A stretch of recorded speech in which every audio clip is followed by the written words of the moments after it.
Hey everyone, आज की इस वीडियो में हम लोग क्लास 12 फिजिक्स के चैप्टर नंबर 2 जिसका नाम है अस्थिर विभव तथा धारिता। इस चैप्टर से रिलेटेड जितने सारे भी मोस्ट इंपॉर्टेंट टॉपिक बनते हैं वो सारे टॉपिक मैं आपको इस वीडियो में बताने वाला हूं कि कौन कौन से ऐसे मोस्ट इंपॉर्टेंट टॉपिक बनते हैं इस चैप्टर नंबर 2 से। आज का ये वीडियो आप सभी के लिए बहुत ही ज्यादा इंफॉर्मेटिव होने वाला है। आप सभी वीडियो पे अंत तक बने रहना। एंड अगर आप सभी ने अभी तक इस वीडियो को लाइक नहीं करा, फटाक से वीडियो को लाइक कर दो एंड साथ में चाहो सब्सक्राइब एंड बेल आइकन को प्रेस। आइए शुरू करते हैं। तो दोस्तों, सबसे पहला जो टॉपिक है आप सभी के सामने इस चैप्टर नंबर 2 से, वो है विद्युत विभव, जिसे इंग्लिश में हम लोग इलेक्ट्रिक पोटेंशियल कहते हैं। ठीक है, विद्युत विभव के बारे में आपको सही तरीके से समझना पड़ेगा एंड इससे रिलेटेड जितने सारे भी टर्म्स और कंडीशन होंगे उनको भी प्रॉपर तरीके से आपको ध्यान में रखना होगा। क्लियर है? आ जाओ जी। नेक्स्ट है आपका विभवांतर, जिसे इंग्लिश में हम लोग पोटेंशियल डिफरेंस कहते हैं। तो विभवांतर को भी समझना पड़ेगा और इसका एशियाई मात्रक भी आपको ध्यान में देना होगा। ठीक है, और इससे रिलेटेड जो भी छोटे मोटे चीजें होती है उनको भी आपको क्लियर करना पड़ेगा। ऑलराइट, अगला जो टॉपिक है आप सभी का वो ये है विद्युत विधुरों के कारण विद्युत विभव। ठीक है, इससे पहले वाले चैप्टर यानी कि चैप्टर नंबर 1 उसमें आपने विद्युत विधुरों के कारण विद्युत क्षेत्र की तीव्रता निकाली थी, लेकिन यहाँ पे आप विद्युत विधुरों के कारण विद्युत विभव यानी कि इलेक्ट्रिक पोटेंशियल को निकालोगे और वही सेम टू सेम 3 पोजीशन पे, जिसमें से पहला है आपका इंडॉन पोजीशन जिसे हम लोग अक्षीय स्थिति कहते हैं, दूसरा आपका ब्रोड ऑन पोजीशन जिसे हम लोग निरक्षीय स्थिति कहते हैं, और तीसरा आपका जो पोजीशन है वो है आपका कोई बिंदु यानी कि एनी पॉइंट, किसी भी पॉइंट पे तुम निकाल सकते हो विद्युत विधुरों के कारण विद्युत विभव। तो इन तीनों डेरिवेशन को आप अच्छी तरीके से क्लियर कर लेना, क्योंकि ये आपसे 5 नंबर में पूछे जाते हैं। कितने नंबर में? 5 नंबर में पूछा जाएगा कोई एक डेरिवेशन। तो इन तीनों डेरिवेशन को प्रॉपर तरीके से क्लियर कर लेना आप सभी। ऑलराइट, चलो जी। अगला जो टॉपिक है आप सभी का बल आघूर्ण। ठीक है, चलो जी, इसे इंग्लिश में टाउ कहते हैं, तो इसको भी क्लियर कर लेना, साथ में इसका एसआई यूनिट भी समझ लेना। चलो जी।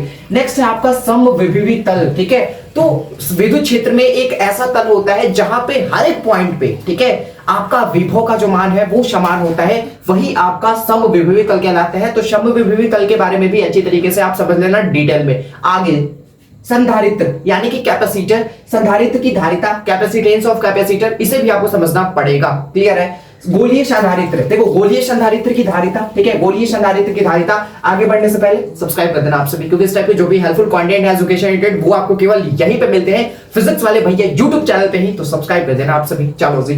तो गोलीय संधारित्र की धारिता तुम निकाल लेना, बेलनाकार संधारित्र की धारिता, ये सब सारे डेरिवेशन है। ठीक है, तुम्हारा 3 डेरिवेशन इधर हो गया, बाकी चौथा एंड 5वां डेरिवेशन। ठीक है, तो गोलीय संधारित्र की जो धारिता है वो निकाल लेना, बेलनाकार संधारित्र की धारिता इसे भी आप देख लेना, और संधारित्र का समूहन यानी कि संधारित्र को अब हम लोग जोड़ने वाले हैं। क्या करने वाले हैं? जोड़ने वाले हैं कैपेसिटर को। जब बहुत सारे कैपेसिटर हमारे पास हो जाते हैं तो उन्हें हम लोग जोड़ते हैं। जोड़ने की जो प्रक्रिया है वो तुम इन तरीके से कर सकते हो, जिसमें से पहला है श्रेणी क्रम यानी कि सीरीज में कैपेसिटर को जोड़ सकते हो, दूसरा है तुम्हारा समांतर क्रम यानी कि तुम जोड़ सकते हो पैरेलल में। ठीक है, समांतर में जोड़ सकते हो किस चीज को? कैपेसिटर को, संधारित्र को। तो यहाँ पे चीजें देख लो, यहाँ पे श्रेणी क्रम के लिए तुम्हारा फॉर्मूला होता है 1/c इक्विवेलेंट बराबर 1/c1 प्लस में 1/c2। ठीक है, और प्लस में 1/c3। अगर तुम्हारे पास 3 कैपेसिटर हो, ठीक है, और उनका जो मान है वो क्रमशः C1 C2 C3 दिया हो, तो ये फॉर्मूला का यूज करोगे आप श्रेणी क्रम के लिए। ठीक है, और अगर आपका कैपेसिटर समांतर क्रम में जोड़ा गया हो, ठीक है,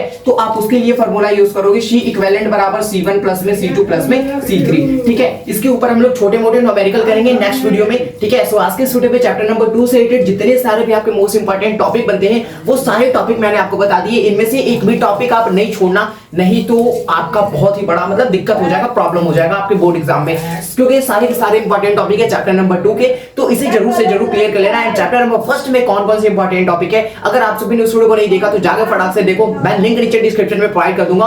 और नेक्स्ट वीडियो में हम लोग मिलेंगे चैप्टर नंबर 3 के साथ, जिसका नाम है विद्युत धारा, इलेक्ट्रिक करंट। उससे रिलेटेड जितने सारे भी मोस्ट इंपॉर्टेंट टॉपिक होंगे उन सभी को भी क्लियर करेंगे। ऑलराइट, एंड आप सभी को थैंक यू सो मच। ठीक है, हमारे चैनल पे 160 ऑडियंस हो गए, हमारे चैनल पे 160 सब्सक्राइबर्स होंगे, हमारे YouTube चैनल पे भैया 160 फैमिली मेंबर हो गए, YouTube फैमिली मेंबर।